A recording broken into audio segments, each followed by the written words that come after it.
Hello friends, എല്ലാവർക്കും എൻ്റെ പുതിയൊരു വീഡിയോയിലേക്ക് സ്വാഗതം. ഇന്ന് എൻ്റെ പ്രഭാതത്തിലെ ഒരു ദിവസത്തെ ഡേ ഇൻ മൈ ലൈഫാണ് കാണിക്കുന്നത്.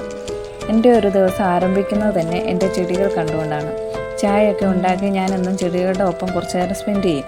ഇതിനേക്കാളൊക്കെ മുന്നേ ഞാൻ എൻ്റെ അത്യാവശ്യം അടുക്കളപ്പണികളൊക്കെ തീർത്തിട്ടുണ്ടാവും. അതിനുശേഷമായിരിക്കും ചായ കുടിയൊക്കെ.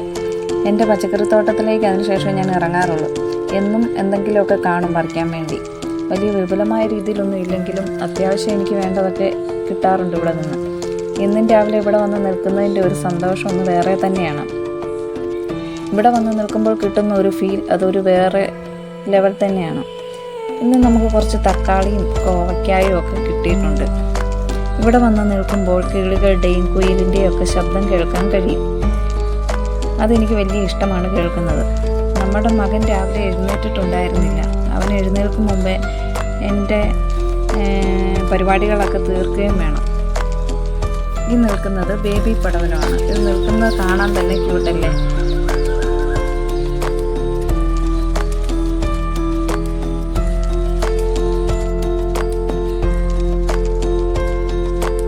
പിന്നെ ഇതെൻ്റെ നീളൻ വെള്ള വഴുതനങ്ങയാണ്.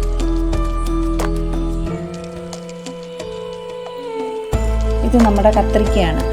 പിന്നെ പാവയ്ക്കൊക്കെ അത്യാവശ്യം കായഫലം കിട്ടിയിട്ടുണ്ടായിരുന്നു. ഇനി നിൽക്കുന്നതൊന്നും വലിയ ഗുണമില്ലാത്ത പാവയ്ക്കകളാണ്. പിന്നെ ഇത് നമ്മുടെ പച്ചമുളക്. ഈ പച്ചമുളകിന് വെള്ള കളറാണ്. എപ്പോഴും ഞാൻ എല്ലാം പഴുത്ത് തുടങ്ങുമ്പോഴാണ് പറിക്കുന്നത്. ഈ പച്ചമുളക് സാധാരണ പച്ചമുളകിനെ അപേക്ഷിച്ച് പെട്ടെന്ന് അഴുകി പോകുന്നില്ല പഴുത്തതാണെങ്കിലും. എന്നും എനിക്ക് പച്ചമുളക് ഇതിൽ നിന്ന് കിട്ടാറുണ്ട്.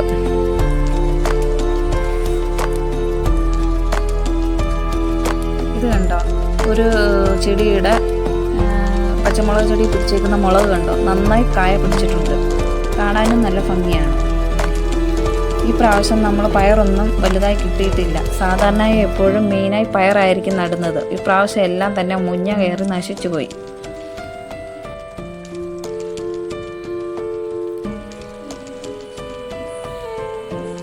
ഇത് കുറ്റിപ്പയർ ഇനത്തിൽപ്പെട്ട ഒരു പയറാണ്.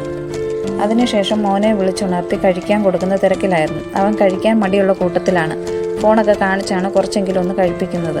ഞാൻ രാവിലെ കപ്പയും ഉണക്കമീനും കാന്താരി തൈരിൽ അരച്ച ചമ്മന്തിയൊക്കെ ഉണ്ടാക്കിയിട്ടുണ്ടായിരുന്നു. അതിനുശേഷം മോനെ കുളിപ്പിച്ചൊരുക്കി വണ്ടി വരാൻ വേണ്ടി വെയിറ്റ് ചെയ്ത് മുറ്റത്തിരിക്കും. ആ നേരവും ഞാൻ ചെടിയുടെ അടുത്ത് പൂവൊക്കെ നോക്കി അങ്ങ് നടക്കും. നമ്മുടെ പൂന്തോട്ടത്തിലെ അതിഥി അപ്പം വന്നിട്ടുണ്ടായിരുന്നു ഇവിടെ. പിന്നെ ഈ ചെടി കണ്ടോ, ഒരു വെറൈറ്റി പൂവല്ലേ ഇത്. നല്ല ഭംഗിയുണ്ട് കാണാൻ. പിന്നെ ഇത് സ്പൈഡർ ഓർക്കിഡ് എന്ന് പറയും. എനിക്ക് വല്ലപ്പോഴും ഒക്കെ പൂക്കൾ തരും. പിന്നെ ഇത് മെഴുകുതിരി പൂവിൻ്റെ വേറൊരു വെറൈറ്റിയാണ്, റെഡ്. ഇങ്ങനെ നിൽക്കുമ്പോൾ പെട്ടെന്ന് വണ്ടി വന്നു. പിന്നെ ബാഗ് എടുത്തൊരു ഓട്ടമായിരുന്നു.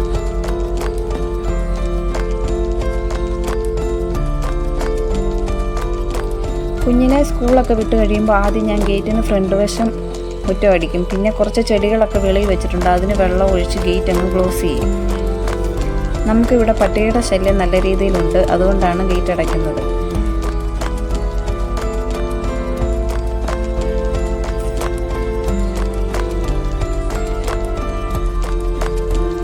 പിന്നെ വെള്ളമൊഴിക്കലൊക്കെ പൂർത്തിയാക്കാതെ തന്നെ ഞാൻ കഴിക്കാനങ്ങ് പോയി. TV ഒക്കെ കണ്ടുകൊണ്ടാണ് ഫുഡ് കഴിപ്പൊക്കെ കഴിഞ്ഞ് വീണ്ടും ഞാൻ ചെടി നനയ്ക്ക പരിപാടി തുടങ്ങി. അപ്പോഴേക്കും വെയിലായി തുടങ്ങിയിട്ടുണ്ടായിരുന്നു. നമ്മുടെ മുറ്റത്തിന് വലിയ സ്പേസ് ഒന്നുമില്ല. അതുകൊണ്ടാണ് ചെടികളൊക്കെ ഇങ്ങനെ അടുക്കി വെച്ചിരിക്കുന്നത്. എനിക്ക് ഈ വെള്ളം ഒഴിക്കൽ അത്ര ഇഷ്ടമുള്ള പരിപാടിയൊന്നുമല്ല. എങ്കിലും നനച്ചല്ലേ പറ്റൂ. ചെടി നനയൊക്കെ കഴിഞ്ഞ് ബാക്കിയുള്ള മുറ്റം തൂക്കാൻ ഇറങ്ങി.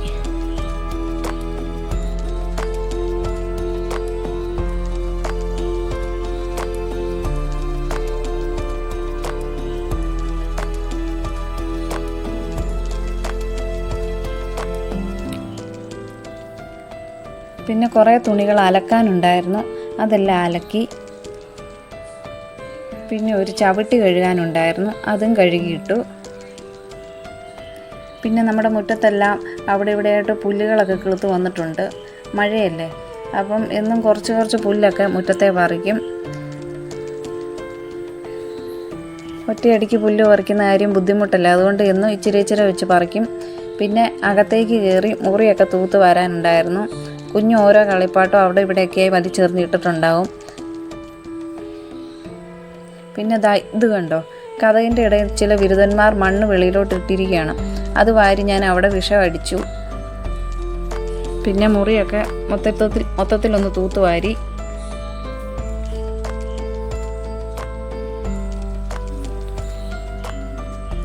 പിന്നെ ഇത് കണ്ടോ, ഇതാണ് ടാസ്ക്. എന്നും ഞാൻ പെറുക്കി എടുത്ത് വയ്ക്കും. അവൻ വന്ന് കുടഞ്ഞിടും. ഒരു കവർ എടുത്തുകൊണ്ട് വന്ന് ഞാൻ അതെല്ലാം വീണ്ടും പെറുക്കിയിടും. അവൻ വന്ന് കഴിയുമ്പോൾ അതെല്ലാം വീണ്ടും നിരത്തിയിടും. ഇതെല്ലാം ഞാൻ വാരി ഒരു മുറിയിൽ ഒതുക്കി വെക്കും.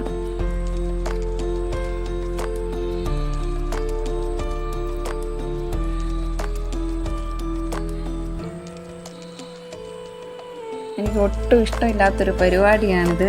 പക്ഷേ എന്നും ഞാൻ തുടർന്നുകൊണ്ടും ഇരിക്കുന്നു ഈ പരിപാടി. അതിനുശേഷം ഈ വിരിയൊക്കെ എനിക്കൊന്ന് മാറ്റണമായിരുന്നു. ആ വിരി മാറി ഞാൻ മറ്റൊരു വിരി വിരിച്ചു. ഇതോടുകൂടി എൻ്റെ അത്യാവശ്യം രാവിലത്തെ പരിപാടികളൊക്കെ കഴിഞ്ഞിട്ടുണ്ടായിരുന്നു.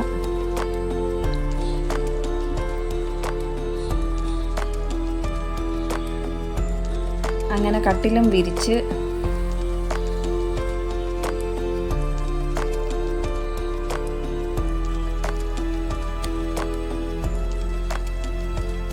ഇങ്ങനെ കിടന്ന കട്ടിലായിരുന്നു. ഇപ്പം കട്ടിലിൻ്റെ അവസ്ഥ ഇങ്ങനെയായി. എത്ര നേരത്തേക്കാണോ ഇങ്ങനെ കിടക്കുന്നത്. അപ്പം എൻ്റെ വീഡിയോ ഇഷ്ടമായ എല്ലാവരും ഒന്ന് ലൈക്ക് ചെയ്ത് സപ്പോർട്ട് ചെയ്യണേ.